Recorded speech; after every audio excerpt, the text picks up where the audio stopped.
នៅមុននេះបន្តិចលោកផាយវណ្ណៈសម្រាប់ប្តឹងលោកស៊ូវណ្ណាតែលោកស៊ូវណ្ណាឆ្លើយតបវិញភ្លាមថាបាទបងប្អូនទាំងអស់គ្នាពាក់ព័ន្ធជាមួយនឹងលោកផាយវណ្ណៈដែលចង់ឬក៏សម្រាប់ចាត់ប្តឹងលោកស៊ូវណ្ណានេះគឺមិនមែនជារឿងចៃដន្យទេដោយសារអ្នកទាំងពីរគឺបានផ្ទុះការឆ្លងឆ្លើយគ្នានៅតាមបណ្ដាញសង្គម Facebook ជាច្រើនថ្ងៃណាស់មកហើយរហូតមកដល់ពេលនេះគឺនៅមុននេះបន្តិចតែយោងតាមគណនី Facebook របស់លោកផាយវណ្ណៈបានធ្វើការបង្ហោះសារដោយបញ្ជាក់ថាលោកសម្រេចចិត្តនឹងដាក់ពាក្យបណ្ដឹងលោកស៊ូវណ្ណាតែម្ដងនៅក្នុងគណនី Facebook របស់លោកផាយវណ្ណៈដែលបង្ហោះសារនៅថ្ងៃទី27ខែមេសាឆ្នាំ2026នោះគឺមានខ្លឹមសារបែបនេះថាខ្ញុំបានអត់ធ្មត់យូរហើយព្រោះគិតថាគាត់គឺជាអ្នកកាសែតម្នាក់ដូចគ្នាជាពិសេសគាត់មានអាយុនៅក្មេងអាចត្រូវបានគេប្រើឲ្យជេរប្រមាថខ្ញុំនិងផ្សាយព័ត៌មានមិនពិតបិទបាំងបទល្មើសជាច្រើននៅកន្លែងដែលគាត់រស់នៅដោយមើលឃើញពីមួយថ្ងៃទៅមួយថ្ងៃគាត់បន្តសកម្មភាពល្មើសកាន់តែច្រើនទើបខ្ញុំសម្រេចចិត្តដាក់ពាក្យបណ្ដឹងគាត់តាមផ្លូវច្បាប់តែម្ដងលោកផៃបណ្ណៈបានបន្តទៀតថាទម្លាប់ខ្ញុំប្តឹងបើគ្មានភស្តុតាងជាមូលដ្ឋានរឹងមាំឬគ្មានការវិតម្លៃពីអ្នកច្បាប់ទេខ្ញុំមិនប្តឹងនោះទេតែបើមានភស្តុតាងគ្រប់គ្រាន់ហើយខ្ញុំដាក់ពាក្យបណ្ដឹងហើយ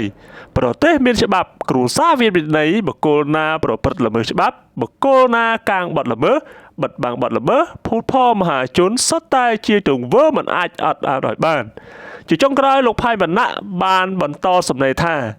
ជាមួយគ្នានេះផងដែរខ្ញុំក៏សូមអភ័យទោសចំពោះបងប្អូនអ្នកសារព័ត៌មានទាំងអស់ដែលខ្ញុំបានប្តឹងអ្នកសារព័ត៌មានឈ្មោះស៊ូវណ្ណាអាយុ42ឆ្នាំស្នាក់នៅផ្ទះភូមិមិត្តភាពសង្កាត់ប៉ោយប៉ែតក្រុងប៉ោយប៉ែតខេត្តបន្ទាយមានជ័យបើយោងតាមរយៈសំណេរខាងលើដែលលោកផាយវណ្ណៈបានធ្វើការបង្ហោះថាសម្រាប់ចិត្តនឹងប្តឹងលោកស៊ូវណ្ណា